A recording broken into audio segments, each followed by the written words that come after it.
Assalamualaikum warahmatullahi wabarakatuh. Halo Isfilians, welcome to Podcast Today Islamic Village School. Perkenalkan, aku Samantha Nurnaila Hakim, dan bagaimana kabar kalian semua? Aku harap kalian baik-baik saja dan menjalani hari yang baik.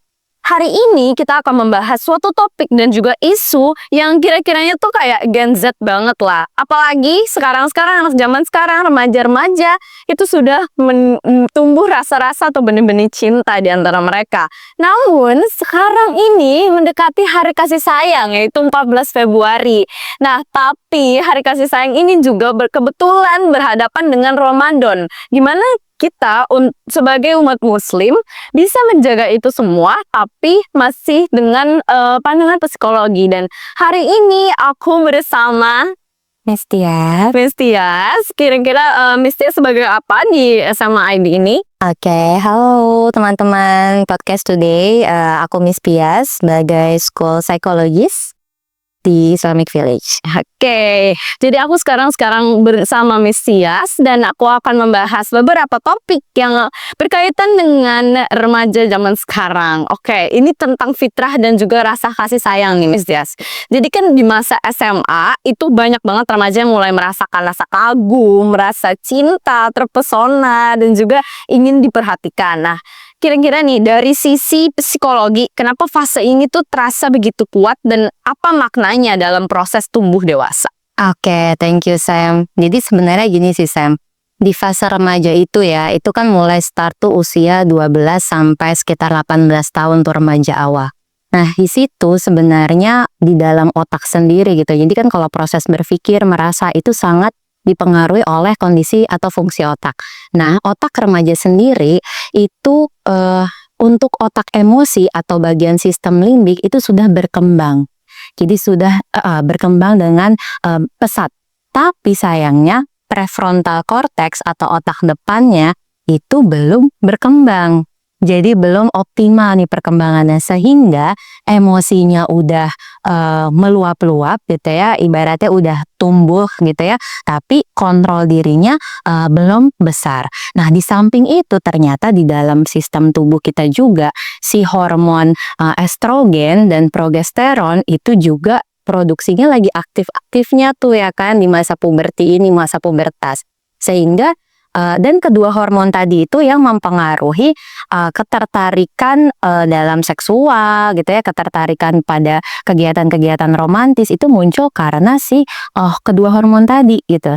Jadi ibaratnya udah timbul rasa pengen tertarik sama orang gitu ya, sayang jatuh cinta sama orang, atau juga merawat diri gitu ya, mempercantik diri. Fungsi otak emosi juga berkembang dominan, tapi kendalinya atau pusat kontrolnya si PFC-nya belum tumbuh.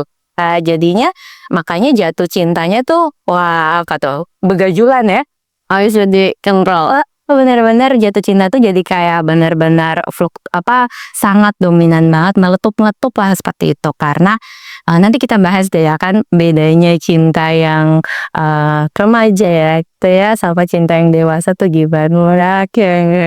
Itu bagian dari berarti benar-benar dari biologisnya ya. Jadi ada alasan biologis sendiri. Jadi misalnya kalau misalnya kok pas remaja jatuh cinta gitu ya, kenapa tertarik, itu sebenarnya adalah hal yang wajar gitu. Tapi nah harus gimana nih?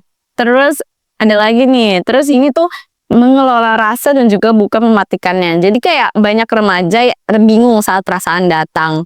Kan, apakah rasa sayang tuh perlu diikuti atau justru ditekan aja atau disembunyiin, biasanya dipendam. Nah, dari sudut pandang psikologi yaitu Miss Tias, bagaimana cara mengelola perasaan dengan sehat tanpa menyakiti diri sendiri maupun orang lain? Nah, Insya Allah ya.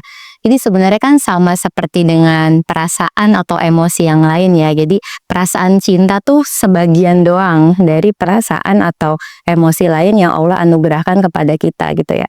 Ada emosi marah, ya kan, sedih gitu, kecewa dan lain-lain. Dan semuanya, semua perasaan emosi yang kita rasakan itu tidak boleh kita tekan atau kita tahan. Gitu. Jadi pada dasarnya semua emosi atau perasaan yang kita rasakan, yang pertama banget itu harus kita kenali dulu Sam.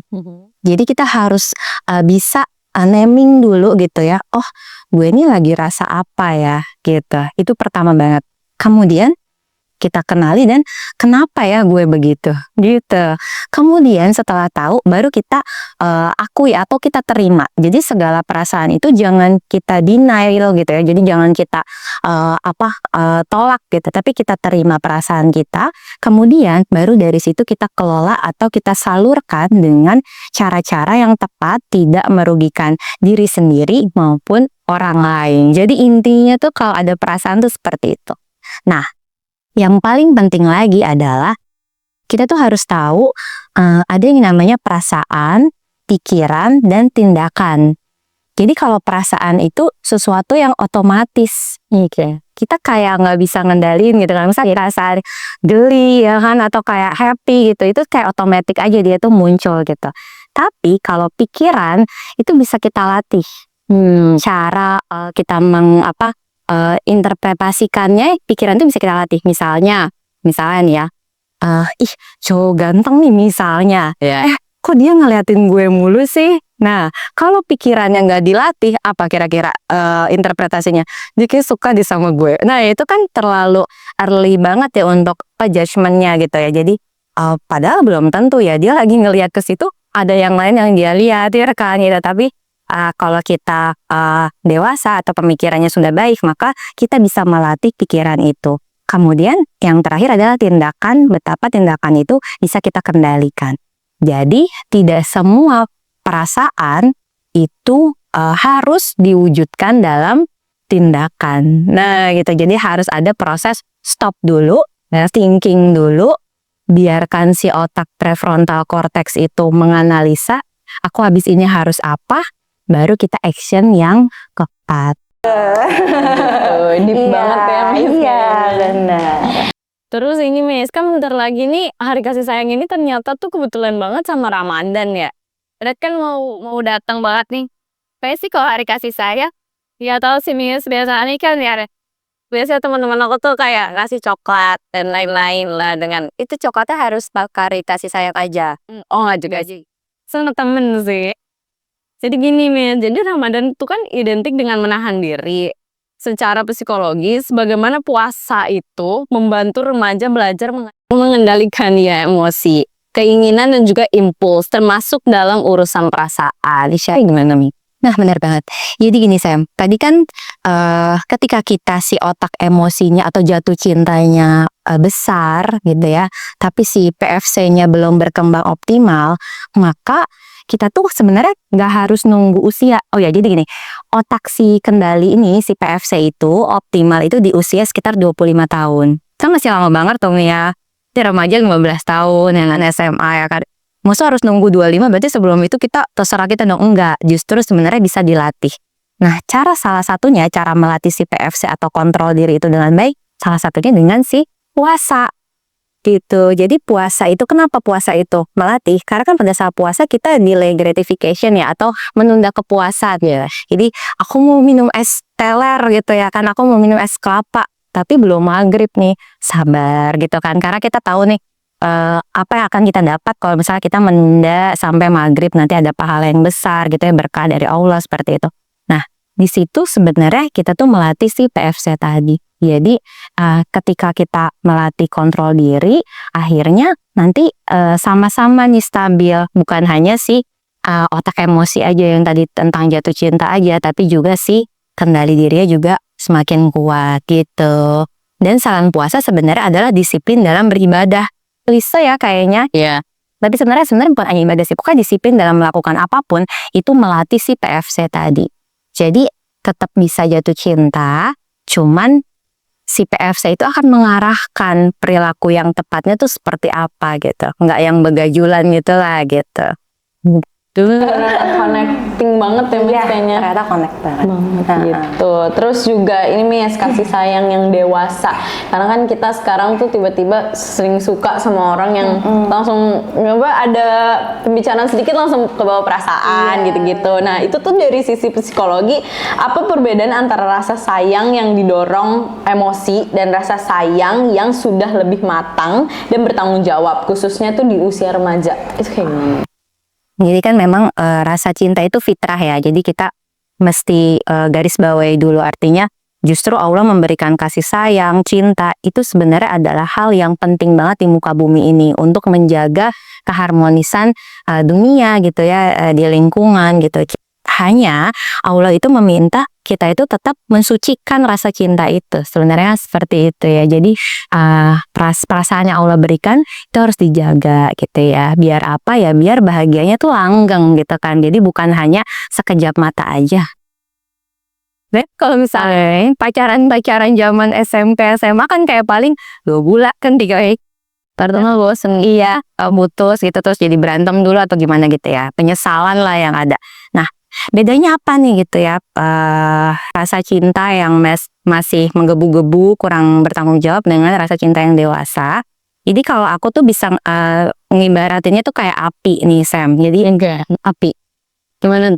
Itu kan sebenarnya kayaknya berbahaya ya, tapi kan ada manfaat gitu. Sama seperti rasa cinta itu. Tergantung kita kelola apinya kayak. Kalau apinya pelan dan pas ya bisa buat masak dan mata. Nah itu sama seperti rasa cinta. Kalau cintanya nggak diarahkan, bahaya ya, bisa menghancurkan hubungan dan diri kita sendiri gitu ya. Nah, jadi kalau cinta yang masih belum bertanggung jawab, itu tuh apinya tuh besar banget. Kalau misalnya kamu tahu torch yang buat ya bikin dimsum mentai kan tuh kan buzi. Nah itu. Jadi cintanya itu, cinta remaja itu biasanya sangat meletup-letup, menggebu-gebu luar biasa. Cuman itu mudah goyah gitu ya, mudah padam gitu, bisa berhenti kapan aja. Dan itu kalau nggak diarahin bisa membakar gitu, lebih mudah untuk membakar sesuatu. Artinya adalah rasa cintanya itu misalnya pagi-pagi sayang banget nih, love banget, love bombing gitu lah ya kan. Tapi ntar sore atau malam berantem, nangis-nangisan. Sering banget tuh ya Miss ya dicurhatin kayak gitu. Itu sebenarnya ciri-cirinya. Terus misal ada perbedaan pendapat itu langsung berantem gitu. Jadi bukan dibicarakan dengan baik. Sedangkan kalau si cinta yang dewasa itu dia nggak begitu menggebu-gebu gitu ya. Dia nggak begitu show off banget gitu. Tapi dia tetap ada gitu ya. Seperti lilin kecil kalau kita mati lampu gitu kan ya. Lama kecil tapi dia tetap ada gitu ya, dan artinya ketika ada beda pendapat pun akan saling menghargai gitu. Jadi oke, kita beda pendapat nggak apa-apa, itu pendapat kamu, ini pendapat kita, dan kita saling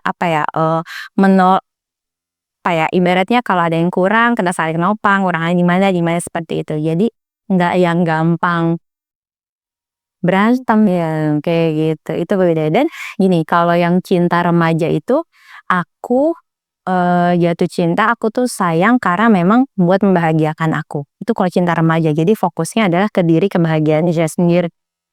Tapi kalau misalnya cinta yang dewasa, kita sama-sama nih gitu ya. Kita sama-sama berkembang untuk ke depannya tuh seperti apa gitu. Jadi biar agak lama gitu kebahagiaannya. Kayak gitu. Ini bener-bener puitis bang. Klise banget. Iya klise tapi ternyata emang bener ya. Iya. Terus juga ini kan Ramadan itu juga sering dibilang bulan yang untuk titik bertumbuh ya Miss ya. Nah untuk anak SMA sekarang nih yang sedang memiliki rasa sayang pada seseorang, tapi juga ingin menjalani Ramadan tuh dengan lebih bermakna. Karena kan emang puasa kan menahan diri gitu dari hawa nafsu dan lain hal. Sikap apa yang bisa dilakukan agar perasaan itu tuh tetap terjaga tapi tidak menghambat proses bertumbuh dirinya? Oke, bagus ya. Jadi artinya rasa cinta itu kan boleh gitu ya. Yang penting bisa dikendalikan gitu ya. Jadi rasa cintanya itu jadi harus semakin membangun ya gitu ya. Bukan malah merusak gitu ya. Jadi kan perbedaannya tuh seperti itu. Kalau kita cintanya dewasa, saling support gitu, tunggu aku gitu ya. Lalu nanti ketika udah siap nih untuk berumah tangga, kitanya pun harus memantaskan diri ya kan. Artinya memantaskan diri biar dia tetap mau berjuang untuk kita ya kan. Tapi kalau misalnya kita perempuannya juga nggak memantaskan diri atau laki-lakinya juga tidak memantaskan diri gitu ya, secara pribadi, begitu juga secara mungkin kemampuan gitu ya, potensinya. Nah pasti kan yang perempuannya juga jadi mikir kan ya, apakah gue akan tetap harus memperjuangkan Anda gitu. Nah jadi memang di sini yang harus diubah mindsetnya adalah jangan berpikir hanya untuk here and now atau saat ini aja. Tapi aku cinta kamu, aku sayang kamu, tapi aku nggak mau cuman sampai saat ini doang atau sebentar doang. Aku maunya kita bahagianya dunia dan akhirat itu kan. Gimana caranya kita harus jaga nih perasaan ini gitu kan karena Allah. Nah, cara jaganya gimana gitu ya, tadi pertanyaannya seperti itu. Jadi memang yang pertama penting banget untuk membatasi sih. Kita punya boundaries atau kita punya sikap ya, kita punya prinsip gitu ya. Batasan mana yang memang tidak boleh dilanggar gitu ya. Area mana yang oke nih masih bisa nih interaksi yang seperti apa yang masih oke. Interaksi mana yang sudah kurang tepat gitu ya. Artinya kalau misalnya kita video call pun ya harus nicely gitu ya. Harus benar dengan etika. Tetap kita jaga harga diri kita gitu. Karena aku yakin banget gitu ya, boys yang ada di SMP dan SMA ini, boys yang baik sekalipun kalau pacaran di usia SMP dan SMA, aku yakin banget itu tuh baru play. Gak mungkin dia serius mau buat nikah gak sih? Karena kan memang masih adventure ya, zaman kita tuh lagi, bukan kita sih, artinya kalau boys tuh biasanya memang lagi berpetualang. Berpetualang tuh artinya dia akan memang mencari banyak kandidat gitu ya kan, untuk nanti someday kalau dia udah siap, gue akan pick up yang mana nih gitu. Nah, sehingga perempuan-perempuan yang digombali dengan rasa perhatian yang luar biasa, kasih sayang atau speak manis yang luar biasa, itu harus tetap jaga perasaan, pikirannya, perilakunya jangan sampai gampang terhanyut gitu. Jadi si perempuannya menjaga tadi ya interpretasinya, pikirannya, jaga tindakannya, si laki-lakinya pun juga tidak sembarang tebar pesona misalnya. Jadi ada batasan. Pokoknya ingat banget, hidupnya tuh bukan saat ini doang gitu lah, masih panjang bener. Dan tadi pantaskan diri, jadi lebih baik sibukkan untuk atau dengan kegiatan yang bermanfaat ya, kayak salah ikut OSIS atau apalah itu. Saya boleh kasih saran nih gimana, jadi kayak mendingan belajar atau kembangin hobi. Oh ya, dan satu lagi penting Sam, jadi jangan sampai kita itu emotional depending pada satu orang. Oke. Jadi jangan sampai kita itu kayak merasa kebahagiaan aku tuh hanya karena dia. Aduh, sumber kebahagiaan aku tuh bukan hanya dia. Nah, itu yang harus kita tekankan sama diri kita. Kita masih punya banyak sumber kebahagiaan lainnya, misalnya dari melakukan hobi ya kan, dari family, dari teman-teman, bestie kita, dari kita upgrade diri kita gitu, dari kita menolong orang lain. Jadi banyak banget, luas banget. Jadi jangan sampai kebahagiaan aku ditentukan sama sikap atau responnya dia ke aku. Aduh, itu jangan apalagi kayaknya aku nggak berharga banget tanpa kamu, aduh jangan sampai gitu ya kan. Nah itu kita harus kasih pause gitu. Jadi kalau misalnya emosinya lagi meletup, aku pengen chat, aku pengen telepon, aku pengen datengin dia sekarang, itu caranya kita harus pause dulu ya, yang untuk tidak dulu 10 menit aja Sam. Enggak lama. Jadi kenapa harus pause dulu 10 menit? Karena kita membiarkan si PFC itu, prefrontal cortex-nya tuh kayak aktif gitu loh, analisa. Iya bener nih, analisa. Jadi stimulus yang datang, perasaan yang datang ada, gue pengen banget WA dia nih sekarang, pengen banget ketemu sama dia sekarang. Pause dulu 10 menit, biar nanti kendali emosinya lebih baik gitu. Jadi nanti kita pikir panjang gitu. Apa harusnya itu 10 menit jedanya gitu.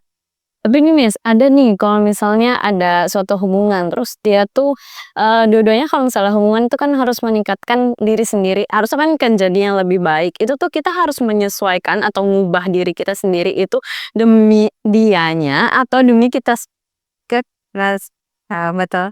Keren dia gimana? Udah jelas banget ya. Jawabannya adalah demi kita sendiri. Kenapa? Karena kita pun belum tentu dia itu the best gak sih sekarang. Siapa tahu nanti next 5 years ya, nanti 5 tahun atau 10 tahun lagi ada lagi nih kandidat lain gitu. Jadi artinya kitanya yang memantaskan diri untuk dipilih oleh jodoh kita yang terbaik. Dan harus ingat, jodoh adalah cerminan dari kita. Jadi kalau kita menjaga diri, kitanya upgrade ilmu, insya Allah jodoh kita yang dimanapun dia berada sekarang sedang mengupgrade ilmunya juga, lagi memantaskan diri juga, lagi menjaga dirinya juga, insya Allah untuk bertemu sama kita. Masya Allah. Tapi salah satu contoh cerminan diri sendiri tuh dalam hal apa nih, Mas? Maksudnya kayak karakter atau seperti apa? Pemikiran, kemudian apa namanya, kalau misalnya kita sabar, insya Allah jodoh kita juga sabar. Misalnya kitanya kepengen terus menimba ilmu atau pengen mencari ilmu, insya Allah nanti jodoh kita juga pengen terus-terusan cari ilmu gitu, mengarah ke kebaikan. Jadi insya Allah itu adalah cerminan dulu. Oke, hari ini bagus banget sih Yes topiknya. Dan aku juga banyak belajar dari kata-kata Mas tadi bagaimana cara mengontrol emosi pada saat emosi kita yang lagi meletup-meletup. Apalagi belajar tuh kan bikin burnout. Dan juga kita butuh support system nih. Support system ini kayaknya lebih mantep kalau misalnya di respons dari yang kita suka gitu. Orang yang kita suka atau apa. Tapi ternyata pas kita mau puasa ini kita harus menahan dan aku benar-benar banyak belajar banget. Dan cari support system yang lain. Jadi tadi itu jangan sumber kebahagiaannya hanya dari dia aja. Kayak Harus banyak ya, Miss. harus tanyain banyak orang makanan, minuman, Oh, bener. atau hobi-hobi yang lain. Oke, gitu. Oke, hari ini kita banyak belajar banget dari Miss Tia selaku psikologi dari SMA Islamic Village IB School. Jangan lupa untuk nonton-nonton video-video podcast today yang lain karena hari ini benar-benar seru banget. Terima kasih banyak nih atas ilmunya. Semoga juga bisa bermanfaat untuk teman-teman yang ada di rumah yang lagi nonton. Kalau misalnya ini sangat-sangat berarti untuk kita, apalagi dengan remaja yang sekarang tumbuh perasaan benih-benih cinta. Seperti itu, sekian dari aku. Mungkin aku sebagai host. Wassalamualaikum warahmatullahi wabarakatuh. See you in the next podcast today.